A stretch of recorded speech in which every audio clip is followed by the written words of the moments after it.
கிறிஸ்துவுக்குள் மிகவும் பிரியமான சகோதர சகோதரிகளே, இயேசு கிறிஸ்துவின் நாமத்தினாலே உங்கள் யாவருக்கும் எனது அன்பின் நல்வாழ்த்துதலையும் வணக்கத்தையும் தெரிவித்துக் கொள்கிறேன். இன்றைய பகலின் குளிர்ச்சியான நாளின் தியான வசனம் லூக்கா எழுதின சுவிசேஷம் 2ஆம் அதிகாரம் 17-19 வசனங்கள். கண்டு அந்த பிள்ளையை குறித்து தங்களுக்கு சொல்லப்பட்ட சங்கதியை பிரசித்தம் பண்ணினார்கள்.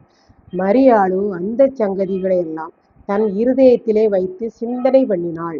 தேவதூதன் இயேசு என்னும் பிள்ளையை குறித்து தங்களுக்கு என்ன சொன்னானோ அப்படியே போய் பிள்ளையை கண்டார்கள்.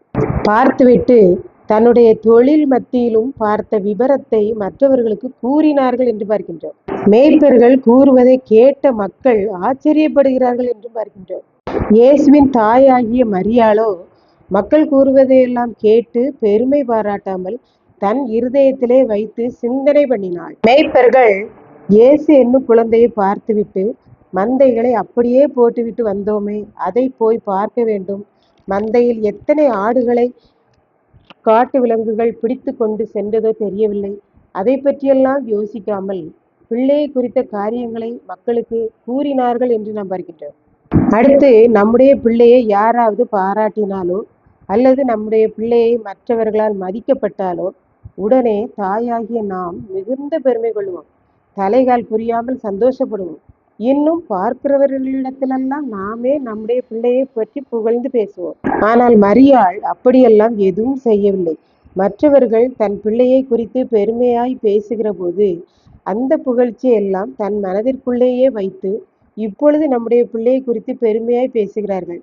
காலங்கள் செல்ல செல்ல என்னவெல்லாம் சொல்ல போகிறார்களோ என்று சிந்தனை பண்ணினாள் என்று சொல்லி பார்க்கின்றோம். மரியாளிடத்திலிருந்து நம்மை என்ன கற்றுக்கொள்கிறோம் என்றால், நம்முடைய பிள்ளைகளை பற்றி நாமே பெருமையாய் பேசக்கூடாது என்றும், மற்றவர்கள் நம்முடைய பிள்ளைகளை குறித்து பெருமையாய் பேசுகிற பொழுது நாம் அதை கேட்டு பெருமைப்படக்கூடாது என்றும் மனதிலே வைத்து சிந்தனை பண்ணி நன்றி செலுத்தி ஜெபிக்க வேண்டும் என்றும் கற்றுக்கொள்கிறோம். எவரிடத்திலும் நாம் ஆண்டவரை பற்றி அதிகமாக பேச வேண்டும் என்பதையும் நான் கற்றுக்கொள்கிறோம். இதை கேட்டுக்கொண்டிருக்கும் எனக்கு அன்பானவர்களே, இன்றைக்கு நாம் இந்த இயேசுவை பிரசித்தம் பண்ணுகிறோமா? நம்மை மக்கள் புகழ்ந்து பேசுகிற பொழுது நம் இருதயத்தில் வைத்து அதை சிந்தனை பண்ணுகிறோமா என்பதை சிந்தித்து பார்ப்போம். கர்த்தர் தாமே இந்த வார்த்தைகளை ஆசீர்வதிப்பாராக. ஆமென்.